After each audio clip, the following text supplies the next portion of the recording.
Their original gold-rimmed, homemade vanilla. The country's gold standard of ice cream flavors since 1969. Its hand-cranked taste takes you back to simpler times. That's why we put the word home right on the carton. Good times shared along the way. Have yourself a bluebell country day. What's up, y'all? Getting ready to start. Just kind of lining things up here. Slip away to the islands with Bahama Bucks. From irresistibly delicious snow creations to Tough loss. We're going to get into kind of the differences between these two teams here in a second. All right, we're getting ready to go. Welcome to Rangers Extra Innings on the flagship 105.3 The Fan. Jared Sandler with you. Rangers fall to the Rays 6-2 the final score. Jesse Chavez, Blake Snell, that was the pitching matchup. Both pitchers pitched well, but Blake Snell showed that Cy Young form. One of the best starts he's had this season, and Tampa Bay wins the rubber game of this series. Again, 6-2 the final score. So for those scoreboard watching and standings watching, with the Rangers' loss and the Indians' win, the Rangers still hold that second wildcard spot, but have just a half-game edge over the Indians. The A's are a game back. They can improve to a half a game back depending on how their game against the Angels, which is just underway, goes. And then the Angels, who come to town starting tomorrow, they're 4 games back, so they have a chance to gain ground on the Rangers with 4 games Monday through Thursday. Also in the mix, Boston, with Boston's loss, they've lost 3 straight. And the Rangers lost, Boston remains 2 back. The Rays have the top AL wildcard spot, 2 games up now on the Texas Rangers. 877-881-1053, the number to call and the number to text. All right, so here's what we got today. First of all, ways for you to listen. 105.3 FM, that's the traditional way. You can, of course, tune in that way. Online, 1053thefan.com or through the radio.com app on your smartphone listening device. We also have some streaming options for you in which you can watch the show as well as listen to the show, the Facebook live stream. You got plenty of people in that Facebook live page right now. Go to the 105.3 The Fan Facebook page. You can not only watch, you can listen, you can also chat with Rangers fans like yourself in the comments section. You got Periscope. Go to my Twitter feed at Jared Sandler for links to Periscope and YouTube Live. So a number of ways you can listen to the show, a number of ways you can watch the show and take part in the show. I would love for you to call and text, though, with your thoughts, 877-881-1053. I want to continue the discussion we had yesterday about what you think the Rangers' approach should be between now and the trade deadline. We took a bunch of calls yesterday, and it was kind of split. We had some people who said, no, the Rangers should not sell no matter what. We had other people say, I don't care where the Rangers are in the standings, they should sell. You know, it seems like there are people on both sides of the fence, both sides of the spectrum, both ends, and would love to hear your thoughts at 877-881-1053. You can also talk about today's game or the series or really whatever else you'd like to talk about. Again, just call or text. For instance, it's this easy. You text in like the 972. Thoughts on the offense lately? The offense has struggled. Over this road trip, just 21 runs over 6 games. But, this is going to happen. This is one of the best offensive units in baseball. They have shown that over the course of more than half the season. There are going to be ups and downs. I do think, as Eric mentioned during the network portion of the postgame show, that the Rangers miss Hunter Pence. They miss that right-handed bat, especially against left-handed pitching. And hopefully Hunter will be back on Wednesday. He's going to start a rehab assignment tomorrow in Frisco. This offense has had a little bit of a downturn here over the last few games, but we'll see what happens when they head home tomorrow. Jose Suarez is the starting pitcher for the Angels, young lefty. Will give the Rangers a chance to maybe turn things around. All right, let's get to today. Jesse Chavez made his second start, and I think that the focus with Jesse is still wondering whether or not he can fit in as a starting pitcher. Now, you might kind of scratch your head and say, well, Jared, he's been a starter before. He's been a starter several times in his career, over 50 career starts. I get that. Yeah, wasn't really incredibly effective as a starter then. He also is a different pitcher now than he was then. Jesse hasn't achieved the type of success that he's achieved over the last 2 seasons at any point previously in his career. And then the question also is not whether he can do it, but whether he can do it effectively. And for me, what I wanted to see was how Jesse fared against the lineup third time through, because against Detroit, as well as he pitched, the Tigers had 3 hits and 6 at-bats against Jesse third time through. Today, Tampa had just 1 hit third time through, but that one was a solo home run. All in all, I thought Jesse fared well against Tampa Bay third time through. He was good. He wasn't great. He did get 8 strikeouts. Unfortunately, had 1 inning there in the bottom of the 4th where things kind of got, I don't want to say got away, but he just wasn't as effective as he had been. But of his 6 innings, 5 of them were really good. He gave up a run on a sac fly in the 2nd, but that was an unearned run, a run that should not have scored had it not been for an error charged to Elvis earlier. I thought Jesse did a nice job, and after the game, he spoke with John Radigan. I felt good. Looking back at it, when I came out, figured 2 mistakes out of the whole game that really did us in today. The double up sinker for the double, and the cutter or slider that didn't slide. But all in all, it was a good performance. Other than that, 2 mistakes that cost us big. Yeah, the goal was to give your team a chance to win, and even when you let you guys have a chance to win. Yeah. My goal is to just try and get as deep into the second half of the ballgame as I can, especially, being fresh into the rotation. So, take it with what it is and learn from those mistakes. Yeah, and the thing is, they do work you, they certainly work you harder than Detroit did, but this is a group that'll work you pretty hard. Yeah, this is a group that has a plan, and, they're one of the first analytical teams to come about, so, they kind of got their program together a little bit, so you got to come out, with a plan that's gonna last you for 90 to 100 pitches. Yeah, and obviously for you now, it's continue to build on, not just, what you've done in the starting rotation, but getting more length out of it every time, right? Yeah, whether it's the stressful innings or it's just the fact that I'm able to go deep in a ballgame and getting that pitch count up is kind of the biggest thing moving forward. And then the second biggest thing is how I'm going to bounce back the next day. And so far, so good. There you go, John Radigan with Jesse Chavez, courtesy of Fox Sports Southwest. Jesse threw 87 pitches today. He had 79 in his start against the Tigers, so he is continuing to build up that arm strength. Again, the Rangers fall to the race 6-2. Joey Gallo had an interesting game. He had a bunt single his first time up. He beat the shift. That was with nobody on and nobody out. It started the top of the 2nd inning against a really tough pitcher in Blake Snell. Next time up, he had a 2-run homer that I still don't think has landed. And then he came up again for his 3rd at-bat, and that's the one I want to focus on for Joey. And we got a question on the fan text, by the way, about Joey from the 817. What are your thoughts on Joey Gallo falling just short of making the All-Star game? He hasn't fallen just short of making the All-Star game yet. He was not voted in as a starter. Hopefully we'll get some good news in about an hour and change that Joey has made the team. He certainly deserves it. If he does not make the team, I'll be incredibly disappointed, because you can't hold the fact that he missed 3 weeks against him. I mean, his production in the games he's played has been as good as any outfielder in baseball, certainly in the American League. It's not like he missed 6 weeks.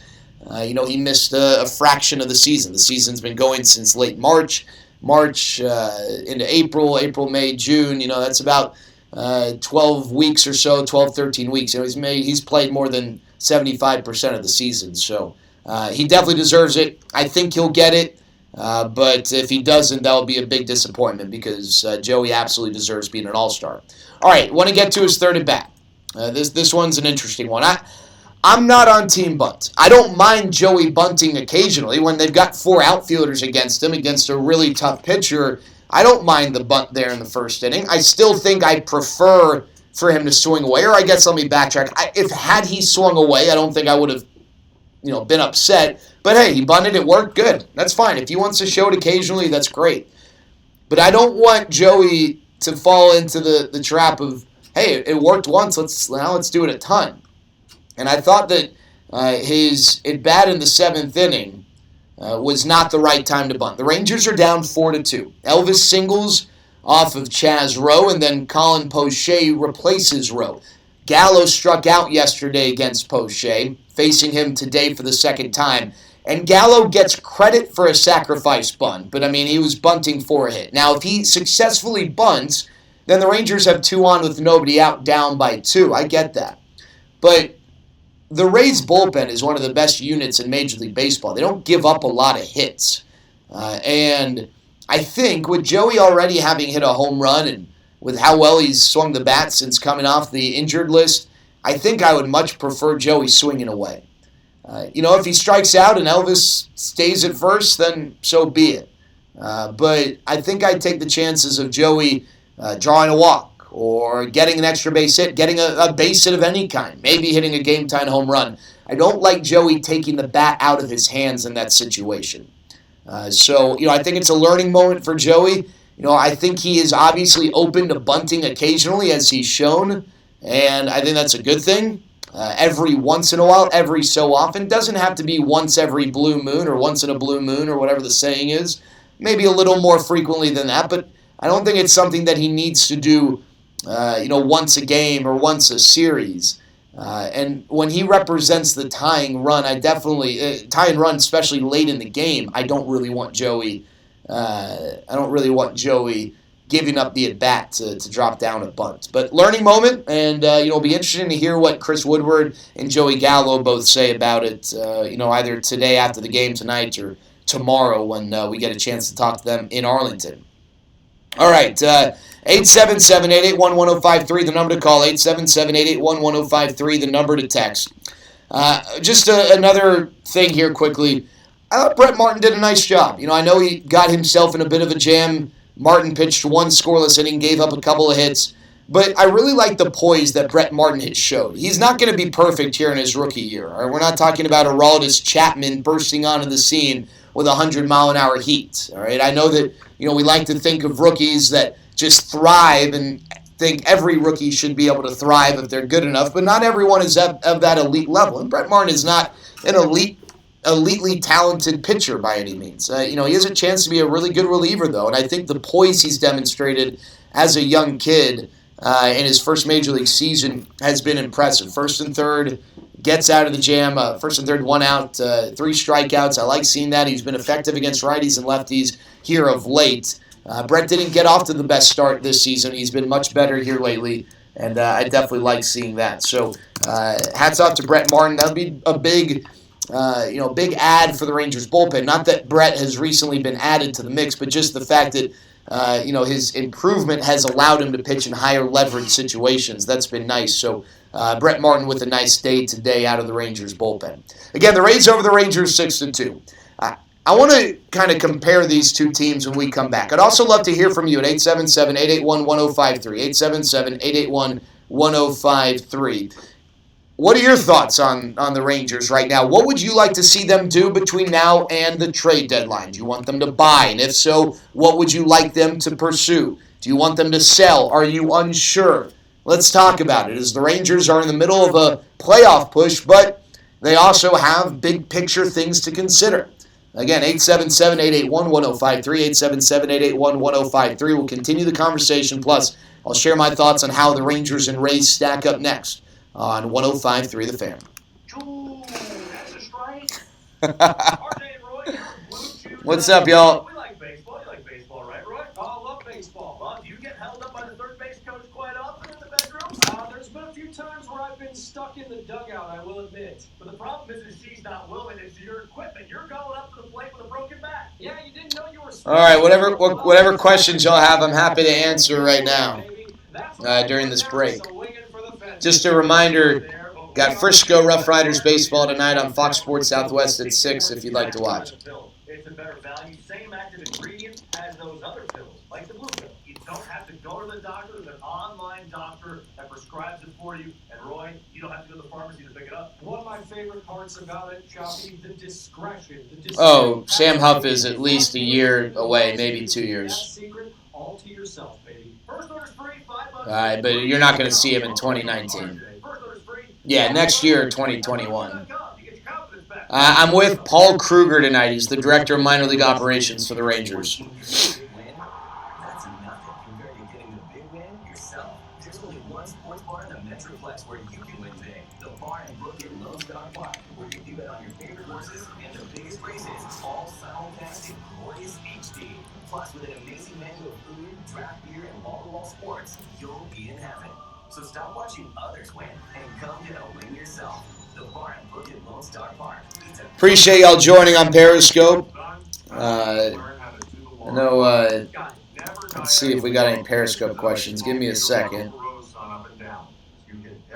I'll be able to figure that one out. It's just like they taught us in the Corps. If you're going to do a job, do it right. Kevin, I wouldn't necessarily say that. I mean, remember early in the year when they were really good against Cole and Verlander. They were good against Shane Bieber.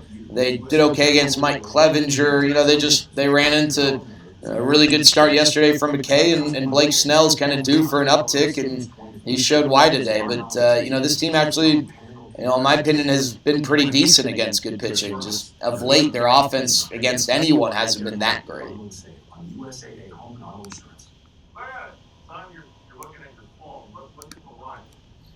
I'm trying to think some of the other pitchers remember David Price. They did well against David Price. They knocked him out in the second inning. Chris Sale, they didn't necessarily beat him up by any means, but they stayed in the game. I'm just going through teams here. They roughed up Marco Gonzalez, who started the season 5-0.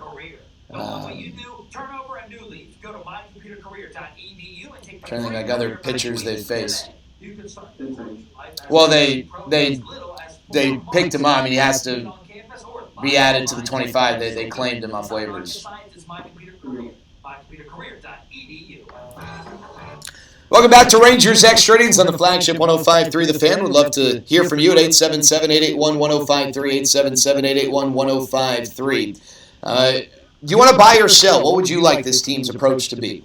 Got some people texting in. You can call in. Again, 877-881-1053. From the 432, the Rangers need to sell or at least not compromise the future in case this is a mirage. From the 972, only the desperate buy when already starved for asset depth. If you believe, stay. Otherwise, sell anyone not named Gallo. I want to make sure something's clear here. I don't think the Rangers are going to trade valuable assets for a rental. The only way the Rangers make a move at the deadline in which they part ways with valuable assets is if they get a controllable starting pitcher, someone who can be around not just for this year and really probably not just for next year, but beyond that. Otherwise, the moves they might make as buyers would be player to be named later or a step above type moves. We're not talking about a prospect you're really familiar with for a rental reliever or rental starter. That's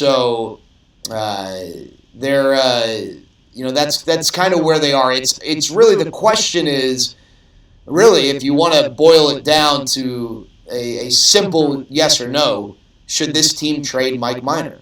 Should they sell Mike Minor? Should they keep him? 877-881-1053. I think I might be getting trolled here from the 817. Should have kept Smiley over Fairbanks as far as bullpen arms are concerned. I'm not sure what evidence Drew Smiley demonstrated that would suggest that he should have remained on the roster instead of Pete Fairbanks. Fairbanks has given up a few homers here early on this season, but I think Pete Fairbanks is going to be just fine. Drew Smiley, you want to talk about home runs, in 51 and a third innings, gave up 19 home runs. 19. That's more than 3 home runs per 9. That would shatter any sort of a record. Whether as a starter or a reliever, Drew just wasn't having any level of success whatsoever. So I disagree with the notion that they should have kept Smiley over Fairbanks. All right, got some people chiming in about the buy-sell conversation. But I want to just quickly compare the Rangers and the Rays. The Rays have an interesting philosophy. They're a team more than any other that utilizes the opener. And what that allows them to do is stack their pitching staff with a bunch of relievers, guys who can go multiple innings, but even guys who are one-inning guys. The Rays rolled out 4 lefties in their bullpen this weekend. And against a roster like the Rangers, against lineups like the Rangers with some valuable left-handed hitters, especially without a guy like Hunter Pence as a right-handed hitter, that really gives them an advantage. And I think what the Rays can do way better than what the Rangers are able to do is match up well. I mean, the Rangers' bullpen's been a pretty solid unit for them since the start of May. It's not a major liability like it was early in the year. It's not a dominant bullpen. It's not a scary bullpen, but it's a good unit. It's not a great unit. It's a good unit. Tampa Bay's bullpen is a great unit. and they match up really, really well, or have the ability to match up really, really well once the starting pitcher hands the ball over, or the bulk pitcher, the guy who comes in after the opener. They've got a lot of flexibility, a lot of versatility in their bullpen, and that's one thing that makes them really dangerous. Their pitching staff as a whole is really good. And remember, they're doing this without Tyler Glass now, who's been hurt now for a few weeks and probably isn't coming back until August. Also might not be used as a starting pitcher. So it's pretty impressive what the Rays have been able to do. Offensively, I take the Rangers, but the Rays are a scrappy lineup. They are athletic. They run the bases well. But I think the Rangers are better offensively. The Rays definitely better on the mound. From the 2-1-4, just got beat 2 out of 3 games by the team the Rangers would like to play in the wild card game. That means they need to sell. I don't know if that's a fair way to look at it because regular season success for one team over another doesn't always translate in the playoffs. I will say, though, as we discussed yesterday, we are going to have a much better idea of what this team needs to do or what this team should do on July 21st. Why is that? Well, Rangers already just played 3 games against the playoff team in the Rays. They're now 8 games over 500 and a half game up on that second wild card spot. They got the Angels coming to town for 4 starting tomorrow. The Angels aren't a playoff team right now, but it's a team that's performing much better here of late, and they got a pretty good lineup. It's definitely a team that's in the mix. So after that, then the Rangers go. They play the Twins for 3 to close out the pre-All-Star break portion of the schedule. The Twins, one of the best teams in the American League. Then the Rangers have 2 series against the Astros with a little 2-game set against the Diamondbacks mixed in. On July 21st, the Rangers will have completed a stretch in which 13 of 22 games, and if you want to take away the Tigers series, 13 of 19 games come against playoff teams. I think we'll have a much better idea where the Rangers will be in terms of the buy-sell conversation then, because the great thing is this: we can have these conversations right now all we want. The Rangers don't have to commit to anything. The Rangers don't have to commit to anything today. They don't have to commit to anything tomorrow. Could there be offers that are on the table today and a team might posture and say, well, you take it now, or that offer's off the table? Sure. And you know what? Maybe there's a deal that gets consummated that the Rangers could have been a part of that they aren't because they're not sure where they want to go in terms of the buy-sell conversation now. That's fine. I'd rather them wait a little bit and make the right decision than rush and make the wrong decision. Got a question here, an interesting one from the 214. What would it look like if the Rangers did a little bit of both, buy and sell? I think for the Rangers to really assume the identity of a seller, that means Mike Minor likely gets traded. So if they want to buy and sell, and the Twins did this back in 2017, and they ended up making the wild card game. They lost to the Yankees, but they made the wild card game. You're probably selling Mike Minor. Maybe you sell one other pitcher, a reliever, if you're going to kind of do both ends.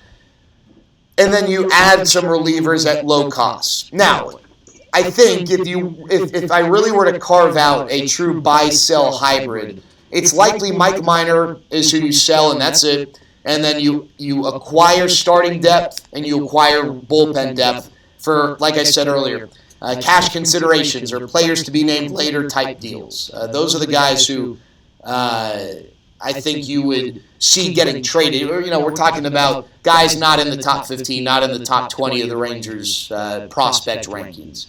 And you can get some good players at the deadline for those guys if they're rentals. But that's the buy-sell thing that I think could happen. I don't think it's likely because, again, I think the Rangers on July 21st are either going to be in a position where it's like, yeah, you know what? We're 4 games back, a couple teams ahead of us. It's been a great run. Let's compete the way we competed so far the rest of the year. But if there's a deal for Mike Minor that comes about, we might have to pull the trigger. Or they survive this gauntlet and maybe thrive through this gauntlet, and they come out and it's like, hey, no, this is a team that we got to invest in. That don't have to sell, or excuse me, you don't have to buy at a big price for rental, but let's give this team some support. From the 214, let's do what the Rangers did in 2015 if that sort of a move is available. I think that sort of move could be available whether the Rangers go 0 for their next 20 or 20 out of their next 20. Because, the Rangers, when they made that Hamels deal, were under 500. they weren't a team that looked like they were poised to make a playoff run, let alone actually make the playoffs. So I think that that's possible. I think the Rangers will certainly investigate. You know, we talked about it. They'll investigate the controllable starting pitching waters because it's an extension of free agency. Whether or not a deal is made or not, you know, that remains to be seen. But that's it's a great point there by the 214. Remember, in 2015, the Rangers made a big trade as a buyer, but as a buyer for the next few years, not as a buyer focusing just on that particular season. That sort of thing could certainly happen. From the 972, Eric Nadel is our most valuable asset. What could the Rangers get back for him? Well, Eric is he's a little bit older, but man, he's still throwing those fastballs. He's as good as he's ever been. We really do have with Eric and Matt two of the best broadcasters in Major League Baseball. I'm not sure what maybe we talk to the Angels. Nadel for Trout, straight up. I think. Yeah, and then if you trade Eric, then you just elevate Matt. And you can hear more of that. But no, I think that point about buying for a controllable pitcher is an option. From the 972, buy a number 3 starter and upgrade at second. Well, I don't think they're going to buy to upgrade at second because Danny Santana can be their second baseman. And as far as buying a number 3 starter, they can do that, but it would have to be someone who's controllable. All right, that's going to do it for us here on Rangers Extra. And just a reminder, I'll be on Fox Sports Southwest tonight at 6. Rough Riders versus the Rockhounds. You can watch Brock Burke. Brock Burke will be making the start for the Riders. So catch Brock Burke, one of the team's top pitching prospects. Again, that's 6 o'clock on Fox Sports Southwest. I want to thank Danny and Zach, Eric and Matt back in Tampa Bay. Jared Sandler with you tomorrow, 6:30 pregame. 7:05 first pitch as the Rangers and Angels begin a 4-game series in a brief 4-game homestand. The Rangers fall to the Rays today, 6-2 the final score. Thanks for chatting with me and hanging out on this Sunday afternoon. We'll do it again tomorrow right here on your home of the Rangers, 105.3 The Fan. Thanks, Zach. All right, guys, thank you, man. I got to get to Frisco. Have a great night, guys. Take care.